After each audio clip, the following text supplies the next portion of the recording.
stand by what you said earlier about do not force or test my patriotism at various random places. Who is doing that, Mr. Hasan, to you? Who is testing your patriotism at random places? When you play our national anthem in cinema theaters, and that's not the place to test it.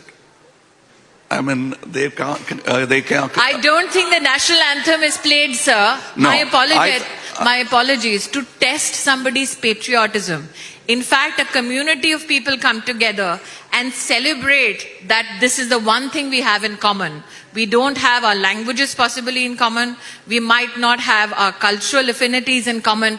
But the one thing that we have in common is that goosebump that we get when Jana Gana Man plays. Yes. Respond, Mr. Hasan, respond. Yes, but you know, goosebump happen when it is done in a proper atmosphere. I have had. No. Go ahead. No, I request you. Let both sides be heard. Thank you. I'm on the right, so not your right, anyway. But what I'm saying is, I have experienced a goosebump. I've had tears when I went to get my Padma Bhushan or Padma Shri the first time. I felt that. But if it happens every day, it becomes like it loses its effect. That's what I'm saying. No, not at all. Even today, any part of the country that irrespective of which Indian stance, I remember Mr. Hasan speaks about the appropriate place and time for the national anthem to play. Last year during IFFI, something went wrong in the audio control, and we were in a hall full of the most distinguished filmmakers in the country and the world, and because the audio didn't play, all Indians in one voice started singing the national anthem. They were not squeamish because the French were around. They were not squeamish because it was not deemed appropriate or glamorous enough.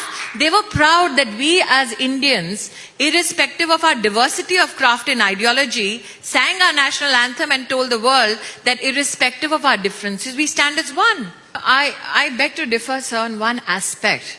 When you say that there is a deliberate attempt to divide, so when the Prime Minister, or for that matter the government says, let us build a road or let us ensure electricity in each home, do you think वो बिजली की तार घर में पूछ के आती है घर हिंदू है क्या मुसलमान का है? Do you think वो सड़क आपसे सर्टिफिकेशन मांगती है कौन चल रहा है मुझ पे हिंदू या मुसलमान?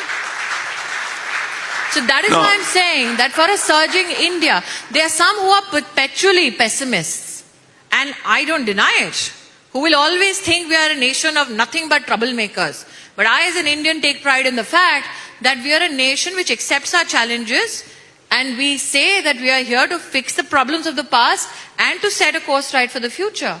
The only issue is that I feel if Mr. Hasan has that charge to make against the BJP, then explain to us, sir, that if we as a political organization look at fellow citizens and see nothing but their religion, how, pray tell, did Dr. Kalam become the President of India when the BJP was in power? See, we are not finding fault with your optics. The optics are fantastic. Do you think Dr. Kalam became the President of our country for optics? I beg your pardon? Do you think, sir, Dr. Kalam became the President of our country for optics? No, because he deserved it. That's different. Yes, and the people who made him get that particular opportunity that he so deserved and that we as a nation deserve to have a man of that excellence was the Bharatiya Janata Party. We didn't look at him as a fellow Indian who happens to be a Muslim. We looked at him as a fellow Indian that we can take pride in, who pursued nothing but excellence for the cause of the nation. You talk for the whole party now. Yes, sir, I do.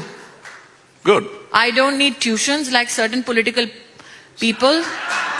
I beg your pardon? And I don't work on permission slips. I didn't hear it.